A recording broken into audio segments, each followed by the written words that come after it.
Ya Pak Mufti, podiumnya sudah disiapkan dan katanya hanya boleh dipakai 3 orang, jadi eman-eman kalau nggak dipakai nih podiumnya Pak Mufti. Assalamualaikum warahmatullahi wabarakatuh. Alhamdulillah, alhamdulillahilladzi arsala rasulahu bil huda wa dinil haq liyudhhirahu ala dini kullihi wa kafa billahi syahida. Asyhadu an la ilaha illallah wa asyhadu anna Muhammadan abduhu wa rasuluh. Rabbi shrah li sadri wa yassir li amri wahlul 'uqdatam min lisani yafqahu qawli. Amma ba'du. Izinkan kami menyampaikan rasa hormat. Yang pertama yang kami hormati Ketua Umum PP Muhammadiyah Bapak Haidar Nasir dan Ibu Nurjanah yang saya hormati.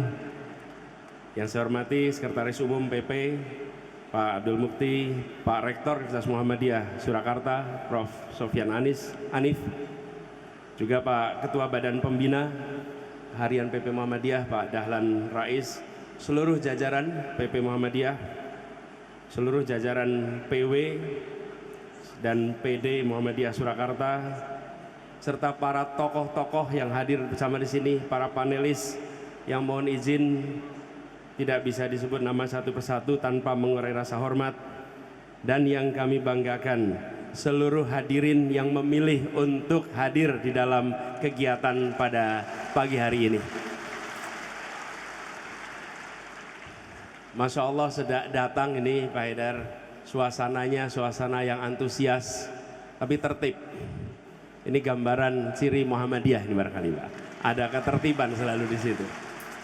Insya Allah forum ini forum tukar pikiran, tukar gagasan yang tadi sudah dibukakan awalnya dengan amat baik oleh Pak Ketua Umum Pak Haidar.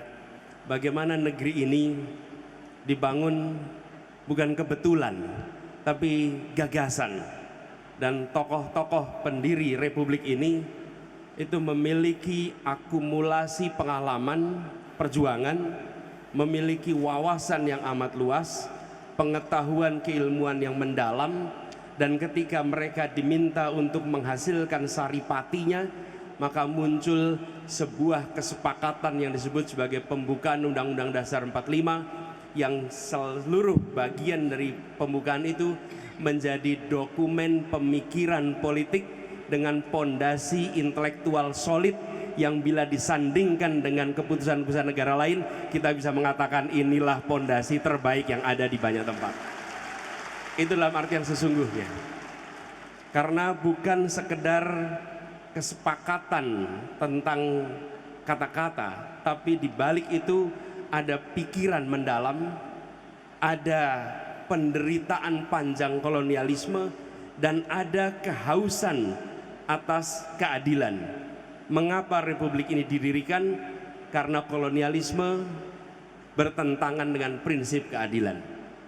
Jadi Republik ini didirikan pada ujungnya untuk sebuah tujuan, yaitu kalimat terakhir dalam pembukaan Undang-Undang Dasar 45, keadilan sosial bagi seluruh rakyat Indonesia. Itu kalimat penutup di dalam pembukaan, dan itulah intisari mengapa kita merdeka. Bukan sekedar menggulung kolonialisme, tapi menggelar keadilan sosial dan kemakmuran bagi seluruh rakyat Indonesia. Itu juga yang menjadi prinsip kami. Saya, Gus Muhaimin, berangkat dengan sebuah niat dan tujuan bahwa ikhtiar kita untuk melakukan perubahan bukan sekedar mengubah, tapi kami ingin Indonesia yang lebih adil, Indonesia yang lebih setara, Indonesia yang memberikan kesempatan yang setara bagi semua. Prinsip keadilan adalah prinsip utama yang kami hendak bawa. Ini yang kemudian nanti akan diterjemahkan di dalam berbagai macam kebijakan. Mengapa kita menuju ke sana? Izinkan saya menengok sedikit perjalanan bangsa kita.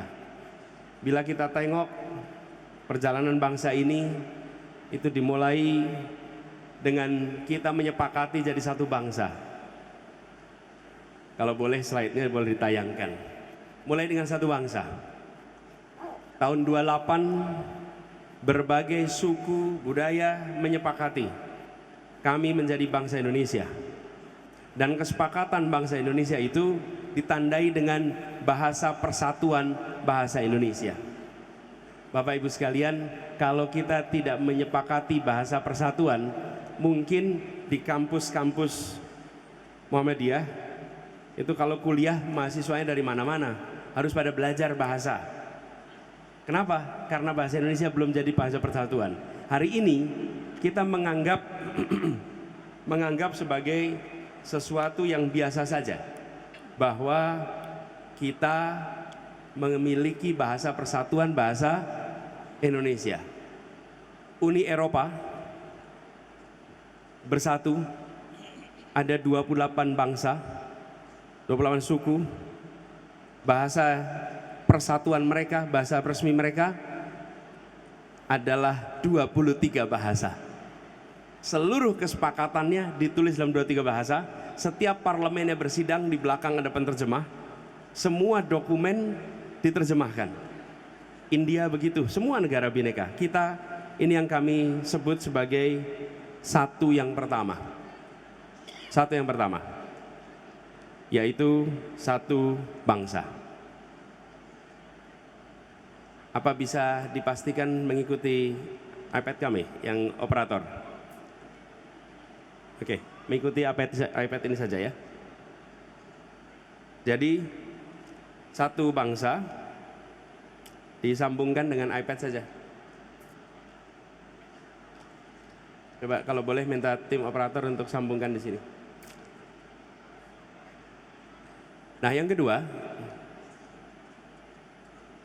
kedua adalah satu negara yang tadi diceritakan oleh Pak Haidar. Kita menjadi satu negara, negara Indonesia. Satu pertama satu bangsa, satu yang kedua menjadi satu negara. Tapi kita masih federasi. Berikutnya, satu yang ketiga kita menjadi satu negara kesatuan ketika ada mosi integral Natsir. Menjadi satu kesatuan. Jadi kalau hari ini ada yang mengatakan NKRI harga mati, itu K-nya itu baru terjadi tahun 50. Sebelum itu belum ada K, adanya negara Indonesia, dan disebut Indonesia itu wilayahnya cuma Jogja, yang lainnya adalah Indonesia Serikat. Bung Karno mengatakan pada 17 Agustus 1950 ini adalah proklamasi Indonesia yang kedua ketika kita memproklamasikan menjadi negara kesatuan. Lalu kita belum satu air, karena baru tanah saja ini. Airnya bukan Indonesia. Laut Jawa, laut internasional. Selat Sulawesi, selat internasional. Berbagai perairan bukan wilayah Indonesia. Lalu deklarasi Juanda. Nah, Juanda ini tokoh Muhammadiyah. Juanda adalah seorang guru Muhammadiyah yang mengajar di Jakarta. Bahkan ceritanya cukup legendaris ini. Diminta jadi guru di Teknische Hogeschool dengan gaji 275 golden, dan dia memilih untuk tetap menjadi direktur sekolah SMP di Muhammadiyah di Jakarta. Ini seorang pejuang yang punya sejarah panjang. Dia mengatakan deklarasi Juanda tahun 57 diperjuangkan sampai 82 baru kita satu tanah air. Nah, PR yang berikutnya, kita ingin, ini menjadi visi kita, sudah satu bangsa, satu negara, satu tanah air, satu negara kesatuan, satu yang kelima, kita harus menjadi sebuah satu kemakmuran di seluruh wilayah Indonesia. PR kita di situ, bagaimana seluruh wilayah ini memiliki kesetaraan kemakmuran, kesetaraan kesempatan. Karena bila terjadi ketimpangan terus-menerus, maka resikonya adalah menjaga persatuan itu akan sangat sulit sekali.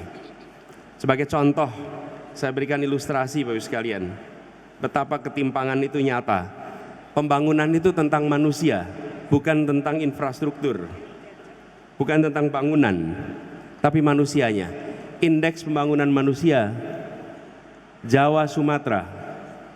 Perhatikan tahun 2013 69 skornya untuk Jawa dan Sumatera. Coba perhatikan Kalimantan, Bali, Nusa Tenggara, Sulawesi, Maluku paling kanan bawah. Angka 69 tahun 22. Artinya apa? Ketinggalannya 1 dekade. Bukan soal selisihnya itu 4 poin, 5 poin. Mengejar 5 poin itu 1 dekade Bapak Ibu sekalian.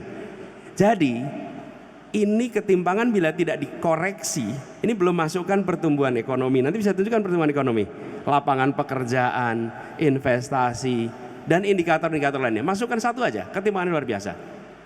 Bapak Ibu sekalian pasti pernah ingat balkanisasi tahun 90-an. Yugoslavia tercerai-berai. Kita ingatnya etnik konflik itu di ujung. Sebelumnya apa? Disparitas ekonomi yang terus menerus. Makedonia yang maju, Serbia yang maju, tapi Bosnia, Herzegovina dan tempat-tempat yang lain, Slovakia yang itu mengalami penurunan yang luar biasa. Ketimpangan terus menerus. Dibiarkan. Itu sama seperti mengeringkan hutan. Seperti mengeringkan rumput. Cukup ada 1 puntung rokok jatuh, maka rumput itu terbakar, maka hutan itu terbakar. PR kita hari ini, jangan pernah kita mengeringkan rumput Indonesia, jangan pernah kita mengeringkan hutan Indonesia dengan membiarkan ketimpangan itu terus menerus. Apalagi kalau dimasukkan ketimpangan kota desa, ketimpangan kota kecil, kota besar, ketimpangan itu luar biasa. Inilah PR terbesar kita. Karena itu kita ingin menjaga Indonesia utuh, Indonesia tetap satu, dan bangsa ini utuh. Caranya apa? Bukan dengan menekan dan memberikan rasa takut. Kita pernah punya periode di mana ada stabilitas, ada persatuan. Kenapa? Karena ada yang pegang senjata dan mengawasi semuanya. Maka diam dan bersatu.